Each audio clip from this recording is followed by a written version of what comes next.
శివుణ్ణి దేవాతి దేవుడని, ముల్లోకాల యొక్క ఆది మరియు అంతాన్ని చూడగల శక్తి కేవలం ఆయనకి మాత్రమే ఉందని అంటారు. ఈ ప్రపంచంలో అన్ని అతీంద్రియ శక్తులు ఆయన ఆధీనంలో ఉంటాయని శివభక్తులు బలంగా నమ్ముతారు. అయితే ఒక శివభక్తుడిగా మీ మనసులో ఏదో ఒక సమయంలో ఈ ప్రశ్నలు ఖచ్చితంగా మొదలవుతాయి. అసలు ఆ పరమశివుడు ఎలా జన్మించి ఉంటాడు? అతని తల్లి, అతని తండ్రి ఎవరు? గురువు ఎవరు? ఒకవేళ ఆయనే గురువు అయితే ఆయన మొదటి శిష్యుడు ఎవరు? త్రిమూర్తులైన బ్రహ్మ, విష్ణు, మహేశ్వరుల్లో అత్యంత శక్తివంతులు ఎవరు? ఈ లోతైన ప్రశ్నల నుండి మనం ఆయన దివ్య రూపం వైపుకు వస్తే, శివుడంటే మనకు వెంటనే గుర్తుకు వచ్చేది మెడలో గజగజలాడించే ఒక పాము, చేతిలో డమరుకం, ఒంటి నిండా పవిత్రమైన బూడిద, నడుముకి చుట్టుకున్న పులి చర్మం. అసలు ఇవన్నీ ఆ పరమశివుని దగ్గరికి ఎలా వచ్చాయి? ఈ దివ్య రూపం వెనుకున్న అసలు కథ ఏమిటి? అంతేకాదు, మహాశివుని గాంజా ఆకులు బాంగ్ నైవేద్యంగా ఎందుకు పెడతారు? ఆ ఆచారం వెనుక దాగి ఉన్న రహస్యం ఒకటే తెలుసుకోవాలంటే మన దృష్టి ఆ పరమశివుడి నివాసం వైపు వెళ్ళాలి. ఆ మహాశివుడు ఈనాటికి, ఈ క్షణానికి కూడా ఆ సతీమణి పార్వతీ కుమారులు వినాయకుడు కుమారస్వామితో కలిసి మంచుకొండల మధ్య ఉన్న కైలాస పర్వతం మీద నివసిస్తున్నాడని జనాల యొక్క ప్రగాఢ విశ్వాసం. కానీ ఇక్కడ విచిత్రం ఏమిటంటే, నేటి ఆధునిక యుగంలో ఇంత సైన్స్, ఇంత టెక్నాలజీ అభివృద్ధి చెందిన ఒక్క మనిషి కూడా ఆ కైలాస పర్వత శిఖరాన్ని పూర్తిగా ఛేదించలేకపోయాడు. ఎందుకు? ఆ పర్వత శిఖరం మీద ఏముంది? మానవ మాతృలను పవిత్ర శిఖరం దగ్గరికి కూడా వెళ్ళనివ్వకుండా అడ్డుకుంటున్న ఆ అదృశ్య అనూహ్య శక్తి ఏమిటి? ఒకానొక కాలంలో ఈ సృష్టిని నిర్మించాల్సిన తరుణం ఆసన్నం అయ్యింది. అప్పుడు ఆ సృష్టికర్త అయిన బ్రహ్మదేవునికి సహాయం చేయడానికి ఆ పరమశివుడు తన దివ్యమైన శరీరాన్ని రెండుగా చీల్చుకొని అర్ధనారీశ్వర రూపాన్ని ఎందుకు దాల్చాల్సి వస్తుంది? తన పురుష రూపాన్ని, స్త్రీ రూపాన్ని ఒకటిగా చేసి ఆ అపురూపమైన రూపాన్ని ప్రదర్శించాల్సినంత తీవ్రమైన అవసరం ఆయనకి ఎందుకు వచ్చింది? ఈ ఒక్క వీడియో చూస్తే చాలు ఆ పరమశివుడి గురించి మీరు తెలుసుకోవాల్సిన ప్రతి రహస్యం మీకు దొరికినట్లే. ఈ వీడియో చివరి వరకు చూడండి, ఎందుకంటే లాస్ట్ వరకు వెళ్ళే కొద్ది చాలా ఇంట్రెస్టింగ్గా ఉంటుంది. లైక్ చేసి హరహర మహాదేవ్ అని కామెంట్ చేయండి. మన ఛానల్ని సబ్స్క్రైబ్ చేసుకోండి. శివపురాణం ప్రకారం శివుడు స్వయంభూ, అంటే ఆయన ఎవరికి జన్మించలేదు. ఆయనంతటా ఆయననే అందరికంటే ముందు ఈ విశ్వంలో జన్మించాడని, ఆయన ఈ సమస్త విశ్వాన్ని సృష్టించాడని పవిత్రమైన శివపురాణం చెబుతుంది. దీన్ని బట్టి మనకు స్పష్టంగా అర్థమయ్యేది ఏంటంటే, ఆ పరమశివుడికి తల్లి లేదు, తండ్రి లేడు. ఆయన ఈ సృష్టి పుట్టక ముందు నుంచే ఉన్నాడని, ఈ సృష్టి మొత్తం నాశనమైన తర్వాత కూడా ఒక్కడే శాశ్వతంగా ఈ సృష్టిలో ఉంటాడని, ఆయన పంచభూతాలకు కూడా అతీతుడని, ఆయనకి చావు అనేదే లేదు కాబట్టి ఆయన కాలానికి కూడా అధిపతి అని సాక్షాత్తు ఆ మహాకాల స్వరూపుడని అంటారు. అయితే ఇక్కడ అందరికీ వచ్చే సందేహం ఏంటంటే, మరి శివుడు ఎవరికి జన్మించకపోతే ఆయనంతటా ఆయననే సృష్టిలో ఈ సృష్టించబడి ఉంటే మరి మానవులందరికీ, దేవతలకు ఎలా దర్శనమిచ్చాడు, ఎలా ప్రత్యక్షమయ్యేవాడు అనేది ముందుగా తెలుసుకుందాం. వీటి గురించి మన ప్రాచీన పురాణ గ్రంథాలు ఏం రాసి ఉందంటే, విష్ణు పురాణం ప్రకారం సృష్టి ఆరంభానికి ముందు ఈ యావత్తు బ్రహ్మాండం అంధకారంతో, అంతులేని జలరాశితో నిండి ఉంది. ఆ సమయంలో శ్రీ మహావిష్ణువు మాత్రమే ఆదిశేషుడిపై యోగనిద్రలో తేలియాడుతున్నాడు. అప్పుడు ఆ శ్రీ మహావిష్ణువు నుదుటి భాగం నుండి ఒక ప్రచండమైన కోటి సూర్యకాంతులతో సమానమైన ఒక తేజస్సు వెలువడింది. ఆ మహా తేజస్సు నుండే ఆ పరమశివుడు ఆవిర్భవించాడని విష్ణు పురాణం చెబుతుంది. మళ్ళీ అదే సమయంలో ఆ విష్ణుమూర్తి యొక్క నాభి కమలం నుండి చతుర్ముఖ బ్రహ్మ జన్మించాడని కూడా విష్ణు పురాణం వివరిస్తుంది. కానీ అదే శివపురాణంలో గనక మనం పరిశీలిస్తే దాంట్లో దీనికి పూర్తి భిన్నంగా రాసి ఉంది. అంటే శ్రీ మహావిష్ణువు యొక్క జననం గురించి శివపురాణంలో ఇలా ప్రస్తావించారు. ఒకసారి శివుడు తన కాళ్లకు మర్దన చేసుకుంటూ ఉండగా ఆయన మోకాల నుండి కొంత మలినం, అంటే మురికి ఉద్భవించింది. ఆ మలినం నుండి శ్రీ మహావిష్ణువు జన్మించాడని, అంటే శివుడి యొక్క శ్రీ మహావిష్ణువు ఉద్భవించాడని శివపురాణంలో రాసి ఉంది. దీన్ని బట్టి ఇక్కడ మనం ఆలోచించాల్సిన విషయం ఏంటంటే, విష్ణు పురాణం అలానే శివపురాణం యొక్క గ్రంథాలను మనం సరిగ్గా పరిశీలిస్తే ఈ రెండు గ్రంథాల్లో విష్ణువు అలానే శివుడి యొక్క పుట్టుక గురించి ఒకదానికి పూర్తి భిన్నంగా చెప్పబడింది. అంటే ఒకదానికొకటి అసలు పొంతన ఉండదు. విష్ణు పురాణమేమో శ్రీ మహావిష్ణువుని ఆదిదేవుడిగా పేర్కొంటుంది. అదే శివపురాణమేమో ఈ అనంత విశ్వానికి ఆదిదేవుడు మహాశివుడు అని చెబుతుంది. ఇలా అయితే వాళ్ళిద్దరిలో ఎవరు ముందుగా సృష్టింపబడ్డారు, ఎవరిని సృష్టించారు అనేది మనం చెప్పడం చాలా కష్టం. ఈ రెండు కథలే కాకుండా శివుని జననం గురించి మరో కథ కూడా ప్రాచుర్యంలో ఉంది. ఈ కథను మీరు కూడా చాలాసార్లు వినే ఉంటారు.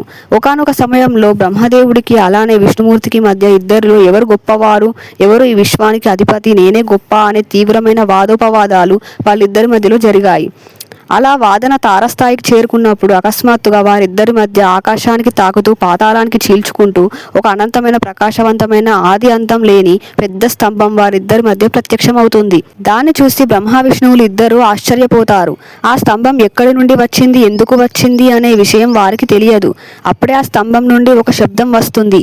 మీ ఇద్దరిలో ఎవరు గొప్పో తెలుసుకోవాలంటే ఈ మహాద్భుతమైన స్తంభం యొక్క పై అంచును కానీ కింద అంచును కానీ ఎవరైతే ముందుగా కనుక్కుంటారో వారే మీలో గొప్పవారు, వాళ్ళే సర్వశ్రేష్ఠులు, వాళ్ళే ఈ అనంత విశ్వానికి అధిపతులు అని ఆ స్తంభం నుండి ఒక గంభీరమైన గొంతు వినిపిస్తుంది.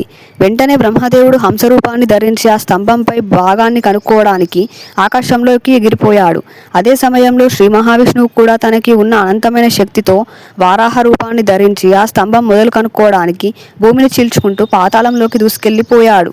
అలా యుగాలు గడిచిపోయాయి, కల్పాలు పూర్తయిపోయాయి. కానీ బ్రహ్మకు స్తంభం శిఖరం యొక్క అంచు కనబడలేదు, విష్ణువుకి కూడా ఆ స్తంభం మూలం దొరకలేదు.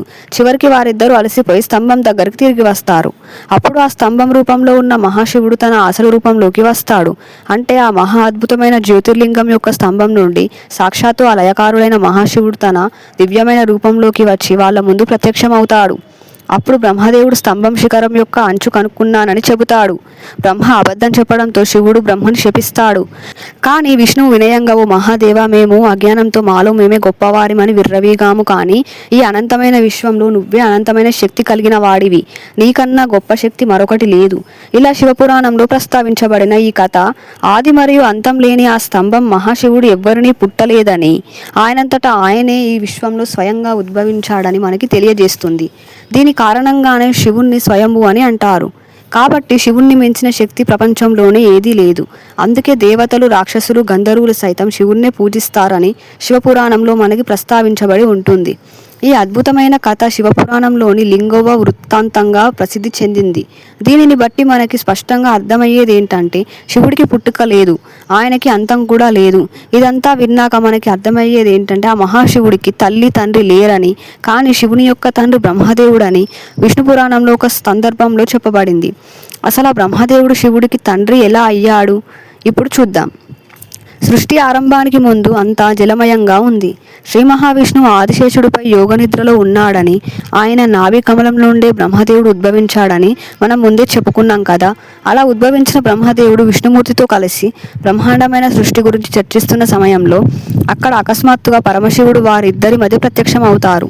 కానీ అప్పుడు బ్రహ్మదేవుడు అజ్ఞానం, అహంకారం వల్ల శివుడిని గుర్తించలేకపోయాడు. దానికి ఆగ్రహించిన శివుడు వెంటనే మాయమైపోయాడు. అప్పుడు శ్రీ మహావిష్ణువు తన దివ్య దృష్టితో బ్రహ్మదేవునికి జరిగిన పొరపాటు గురించి శివుడు మహత్యాన్ని తెలియజేస్తాడు. తన తప్పును తెలుసుకున్న బ్రహ్మదేవుడు పశ్చాత్తాపంతో శివుణ్ణి ప్రార్థించి క్షమించమని వేడుకున్నాడు.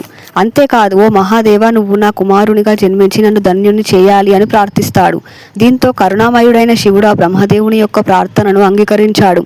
తర్వాత బ్రహ్మదేవుడు సృష్టి కార్యాన్ని ప్రారంభించే పనిలో ఉన్నప్పుడు తనకి ఒక సంతానం ఉంటే బాగుంటుందని, తన వంశాభివృద్ధికి అది అవసరమని భావిస్తాడు. అదే సమయంలో ఆ మహాశివుడు అప్పుడు అతనికి ఇచ్చిన వరం బ్రహ్మకి గుర్తుకు వస్తుంది. వెంటనే బ్రహ్మదేవుడు పరమశివుడి కోసం కఠోరమైన తపస్సు చేస్తాడు. ఆ తపస్సుకు ప్రసన్నుడైన శివుడు ఒక చిన్నారి పసిబాలుని రూపంలో ఏడుస్తూ బ్రహ్మదేవుని ఒడిలో ప్రత్యక్షమయ్యాడు. పరమశివుడికి అదే ఏకైక బాల్య రూపం అని పురాణాలు చెబుతున్నాయి. దీంతో పరమశివుడు ఆ బాలుడి రూపంలో ప్రత్యక్షమైన తర్వాత ఆ పసిబాలుడు ఆగకుండా ఏడుస్తూనే ఉంటాడు. అప్పుడు బ్రహ్మదేవుడు ఆ పసిబాలుడికి రుద్ర అని నామకరణం చేస్తాడు. అంటే ఏడ్చేవాడు అని అర్థం. అయినా ఆ బాలుడు ఏడుపు ఆగలేదు. అలా బ్రహ్మదేవుడు బాలుని శాంతింప చేయడానికి వరుసగా అనేక పేర్లు పెడతాడు. చివరికి ఆ బాలుని యొక్క ఏడుపు ఆపడానికి బ్రహ్మదేవుడు పరమశివుడికి 108 దివ్య పేర్లను ప్రసాదించాడని, అప్పుడు ఆ బాలుడు శాంతించాడని పురాణ కథలు చెబుతున్నాయి. ఇలా పరమశివుడి సృష్టిలో ఎన్నో పేర్లు ఉన్నాయని పురాణాలు చెబుతున్నాయి. ఇక్కడి నుండి శ్రద్ధ పెట్టి వినండి. శ్రీమద్ మహాదేవి పురాణం ప్రకారం ఒకానొక సమయంలో నారద మహర్షి ఒకరోజు బ్రహ్మదేవునితో ఈ అనంత విశ్వాన్ని ఎవరు సృష్టించారు, ఈ అనంత విశ్వానికి ఎవరు అధిపతులు, అలానే మహాశివుడు మహావిష్ణువు మీ యొక్క తల్లిదండ్రులు ఎవరు అని అడుగుతాడు. అప్పుడు బ్రహ్మదేవుడు నారదుడికి అత్యంత ఆశ్చర్యం కలిగించే ఒక రహస్యాన్ని చెబుతాడు. నిజానికి బ్రహ్మ, విష్ణు, మహేశ్వరులైన మేము దుర్గాదేవి అలానే ఆ పరమశివుడైన సదాశివుడి యొక్క కలయికతో జన్మించాం అని చెబుతాడు. అంటే ప్రకృతి రూపంలో ఉన్న దుర్గాదేవి మా ముగ్గురి తల్లి, పరమపురుషుడైన ఆ మహాశివుడు మా తండ్రి అని ఆ బ్రహ్మదేవుడు నారద మహర్షికి సమాధానం చెబుతాడు. అలాగే బ్రహ్మ నారద మహర్షితో ఆ సదాశివుడి ప్రపంచాన్ని సృష్టించే బాధ్యత నాకు అప్పగించాడు. ఈ సృష్టిని నడిపించే బాధ్యతని విష్ణువుకి అప్పగించాడు. ఈ ప్రపంచంలో ఏ వస్తువైనా సృష్టించి నాశనం చేసే బాధ్యతను, అంటే పరిస్థితిని బట్టి విధులను నిర్వహించే బాధ్యతను ఆ మహాశివుడికి అప్పగించారు అని వివరిస్తారు. తండ్రి సదాశివుడికి ఈశాన, తత్పురుష, నామదేవ, అఘోర మరియు సత్యుజత అనే 5 ముఖాలు కలిగి ఉన్నాయి. ఒక ముఖం నుండి ఆకారం, రెండవ ముఖం నుండి ఊకారం, మూడవ ముఖం నుండి మూకారం, నాలుగవ ముఖం నుండి బిందువు, 5వ ముఖం నుండి నాదం అంటే శబ్దం ఉద్భవించింది. ఈ 5 ముఖాల నుండి ఉద్భవించిన శబ్దాలను కలిపి పలికితే ఓంకారం అనే పదం ఏర్పడుతుంది. ఆ ఓం అనే పదం మా తండ్రి సదాశివుని చూపిస్తుంది. ఆయనే అనంత విశ్వానికి, అనంత సృష్టికి యజమాని. మా తండ్రి సదాశివునికి మించిన శక్తి ఈ ప్రపంచంలో, అనంతమైన విశ్వంలో ఏదీ లేదు. అందుకే త్రిమూర్తులైన మేము ఎప్పుడు ఓంకారనామాన్ని స్మరిస్తూ ఉంటామని చెబుతాడు. ఆ సదాశివుడు శివుడి యొక్క అతీంద్రియ మరియు అంతిమ రూపంగా పరిగణించబడినప్పటికీ ప్రజలు సాధారణంగా పూజించే దేవుడు శైవమత సాంప్రదాయంలో విధంగా ఆయనను సర్వోన్నత జీవిగా చూస్తారు. ఇదంతా విన్న నారద మహర్షి ఒక్కసారిగా చలించిపోయి బ్రహ్మదేవునికి నమస్కరించి అక్కడి నుండి సెలవు తీసుకుంటాడు. అయితే ఆ శివుడు ఎవరి దగ్గర నుండి విద్యను అభ్యసించారు, ఆయన గురువు ఎవరు అనే ప్రశ్నలకి సమాధానాలు ఇంకా మిగిలే ఉన్నాయి. శివుడు ఎవరి దగ్గర విద్య అభ్యసించలేదు. అలాగే శివునికి గురువు కూడా ఎవరు లేరు. దీనికి బదులుగా శివుడే లోకానికి ఆది గురువుగా పరిగణించబడ్డారు. ఈ లోకంలో గురు శిష్యుల సాంప్రదాయాన్ని వీళ్ళిద్దరే ప్రారంభించారు. వాళ్ళే బ్రహ్మ మరియు శివుడు. ఈ ప్రపంచానికి వీళ్ళే మొదటి గురువులని హిందూ గ్రంథాలు చెబుతున్నాయి. బ్రహ్మదేవుడు గురువుగా తన మానసపుత్రులకు విద్యను బోధించాడు. అలాగే శివుడు గురువుగా తన 7 శిష్యులకు మాత్రమే తన జ్ఞానాన్ని ఇస్తాడు. అంటే శివుడు శిష్యులుగా ఉన్న 7 మంది నేటి కాలంలో సప్త ఋషులుగా హోదా ఇవ్వబడింది. ఆ మహాశివుని గురించి మీకు తెలియని అంతులేని రహస్యాలు. అయితే ఆ మహాశివుని గురించి మనం తెలుసుకున్నది ఇప్పటికీ గోరంతే. ఇంకా తెలుసుకోవాలంటే ఆయన గురించి ఎన్నో రహస్యాలు దాగి ఉన్నాయి. అవి కూడా మేము మీ ముందుకు తీసుకొని వస్తాము. దానికోసం మన ఛానల్ని సబ్స్క్రైబ్ చేసుకొని వీడియోని లైక్ చేసి షేర్ చేయండి.